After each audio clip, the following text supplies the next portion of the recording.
बिस्मिल्लाहिर्रहमानिर्रहीम। Basic knowledge के साथ एक बार फिर हाजिर हैं। आज जो बेसिकली हमारा टॉपिक है वो ट्रांसफार्मर, जो पावर ट्रांसफार्मर होता है उसका मेन टैंक हमारा बेसिकली आज टॉपिक रहेगा। तो ये बेसिकली आपके पास जो एक पावर ट्रांसफार्मर नज़र आ रहा है, ये 31.5/40 kVA का एक 40 MVA का एक ट्रांसफार्मर है, पावर ट्रांसफार्मर। ये बेसिकली इसमें जो ये आपको टैंक नज़र आ रहा है, असल मेन टैंक ये होता है। बेसिकली ये जो चीज़ आपको नज़र आ रही है ये इसका मेन टैंक होता है। उसके अलावा जो ये चीज़ आपको सारी चीज़ें नज़र आ रही हैं ये बेसिकली ऑक्सिलरीज में आएंगी, और ये बेसिकली आपको मैं बता देता हूँ क्योंकि मेन टैंक से कनेक्टेड है, तो वो आपको मैं डिस्कस हल्का सा बस उनके एक टच करते हुए आगे जाएंगे। सही है, चीज़ों के बारे में जो आपको इसमें नज़र आ रही होंगी ये बेसिकली रेडिएटर्स कहलाते हैं। और ये बेसिकली दो कंडीशन, इसके नीचे जो आपको फ़ैन नज़र आ रहे हैं इनको ओनैन और ओनैफ बेसिकली कहा जाता है। ऑयल नेचुरल, एयर नेचुरल, और ऑयल ओनैफ होता है ऑयल नेचुरल एयर फोर्स। होता ये है कि एक रेटिंग जब 31.5 रेटिंग चल रही होती है, लोड चल रहा होता है, तो ये ऑयल नेचुरल यानी कि इसमें कोई फ़ैन नहीं चल रहा होता। ये जो आपको फ़ैन नज़र आ रहे हैं सिर्फ ये नॉर्मल कूलिंग जो कर रहा होता है। जो ट्रांसफार्मर के अंदर जो ऑयल होता है उसको कूल कैसे किया जा रहा होता है, नेचुरली जो एयर होती है ये रेडिएटर्स में से फ़्लो कर रही होती है नेचुरली, और ये कूल हो रहा होता है। अब जब लोड बढ़ता है किसी भी ट्रांसफार्मर पर तो बेसिकली इसमें बैंक्स लगे हुए हैं, ये 1 2 3 4 5 6 और 6 बिल्कुल सेम इसी तरीके से ये रेडिएटर लगे हुए हैं, इसमें भी 6 होंगे। तो ये हो सकता है कि इसमें 3 के बैंक 4 हों या 2 बैंक्स हों, ये डिपेंड करता है वो डिज़ाइनर ने किस हिसाब से रखा है।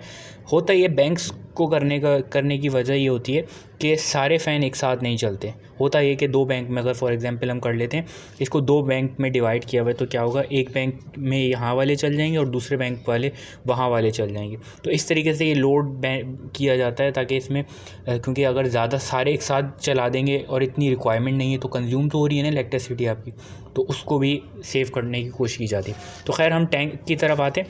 इस टैंक में बेसिकली जो ऑयल होता है वो इंसुलेटिंग ऑयल, और इसको मिनरल ऑयल भी कहा जाता है इस ऑयल को। अब ऑयल बेसिकली क्या हो रहा होता है, ये ऑयल जो है बेसिकली, और ये एक मेन टैंक होता है, और ये आपको जो टैंक नज़र आ रहा है ये बेसिकली कंजर्वेटर टैंक होता है, और ये पूरा फिल्ड नहीं होता बिल्कुल इसी के साथ कनेक्ट है। एक पाइप होता है, वो आपको बकौस रेला भी नज़र नहीं आ रही है।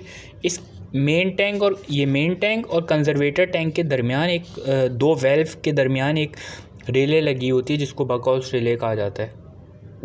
सही, चलें ये भी एक इसमें आ गया तो मैं आपको बताता चलूँ। अच्छा, ये कंजर्वेटर टैंक हाफ़ फिल्ड होता है। ये हाफ़ फिल्ड क्यों होता है, इसकी वजह ये होती है कि जब मेन टैंक का टेम्परेचर राइज़ होता है या मेन टैंक पे लोड बढ़ता है तो ट्रांसफार्मर का जो ऑयल है वो ऊपर की तरफ फ़्लो करने की कोशिश करता है। तो ऊपर जो होता है बेसिकली ठंडा ऑयल होता है, तो वो नीचे आता है, और इस तरीके से थोड़ा सा टेम्परेचर जो है वो बेसिकली आपका कम होना शुरू होता है। और दूसरा ये होता है जब टेम्परेचर बढ़ता है तो ऑयल जो है कुछ जो है आपका ये रेडिएटर्स में जा रहा होता है, फ़्लो करता है। तो इस तरीके से इसका जब एरिया ऑफ सरफेस बढ़ जाता है तो वैसे ही ऑयल जो है वो बेसिकली आपका थोड़ा सा कूल हो जाता है। तो ये बेसिकली होता है। और बकौस रेले लगाने के बीच में जो लगाई जाती है उसकी वजह ये होती है कि जब मेन टैंक का टेम्परेचर बढ़ता है तो उसमें कुछ गैसेस भी एवोपरेट होती हैं। ट्रांसफार्मर का जो मेन टैंक होता है उसके दरमियान में तो लगी होती है बकौस रेले, मगर बकौस रेले के अंदर भी 2 फ्लोट्स लगे होते हैं। एक फ्लोट जो होता है यानी कि जब ट्रांसफार्मर में टेम्परेचर राइज होता है तो कुछ गैसेस एवोपरेट होती हैं ट्रांसफार्मर के ऑयल से। वो क्या करती हैं, एक पहला जो फ्लोट होता है, फ्लोट जस्ट लाइक इस तरीके का फ्लोट होता है, यूँ जैसे ये ओपन होते हैं फ्लोट्स, यूँ ओपन होते हैं जैसे। अब जब प्रेशर बढ़ता है तो ये क्या होती है, ये इससे टच हो जाती है, तो क्या होता है, अलार्म जनरेट हो जाता है। इसी के ऊपर जब टेम्परेचर और बढ़ता है तो गैस का प्रेशर भी मतलब बढ़ना शुरू होता है, तो दूसरा फ्लोट भी ऑपरेट हो जाता है। वो बेसिकली क्या करवा रहा होता है, वो इसको 132 kV साइड से ने ट्रिप करवा देता है। तो वो इनकेस जब टेम्परेचर एक लिमिट से ज़्यादा इंक्रीज़ होता है तब वो ये काम करता है टेम्परेचर वाला। नॉर्मली जो है अलार्म जनरेट करता है, और अलार्म में आप क्या करते हैं, लोड डिक्रीज़ करते हैं तो इसका टेम्परेचर खुद ब खुद नीचे आना शुरू होता है। अच्छा, इसमें जो ऑयल होता है वो बेसिकली, फिर दोबारा हम ऑयल की तरफ आते हैं क्योंकि कनेक्टेड इससे बहुत सारी चीज़ें, तो मजबूरन जाना पड़ता है। अच्छा, इसके ऊपर एक PRV भी लगी होती है इस ट्रांसफार्मर के टैंक के ऊपर।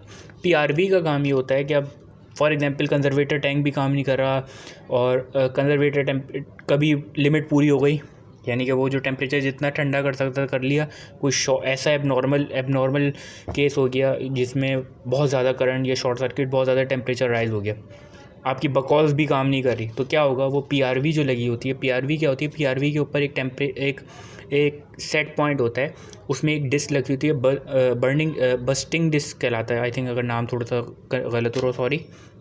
उस डिस्क का काम ये होता है, वो डिस्क जो है ना वो फट जाती है, एक मखसूस प्रेशर पर डिज़ाइन हुई हुई होती है। अब उससे लिमिट से क्रॉस जब करता है ना, तो वो क्या होती है, वो डिस्क अपने आप को फाड़ लेती है। अब होता ये है कि वो डिस्क जब फटती है, जाहिर सी बात है वहाँ से ऑयल निकलता है, मगर वो जो ट्रांसफार्मर पूरा फटने से बच जाता है।